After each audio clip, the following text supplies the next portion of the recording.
Hi there everyone, in this video I'm going to show you how to add Zoom link in Canva.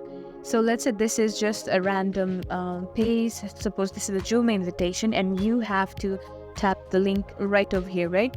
So yeah, all you have to do is go in here and go in this three-dot bar and go to the link option right here, right below.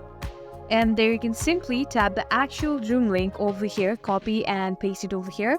In my case, I'm just gonna go zoom.com and enter, and there you go. I'm just typing the random one, but in your case, you gotta have to put in the actual link here and tap enter, and your link will be here. So whenever you click here, it will lead you to the Zoom link. So this is how you add Zoom link in Canva. I hope this video was helpful. If so, don't forget to like, share and subscribe to our channel. Thank you for watching and we'll see you in the next video.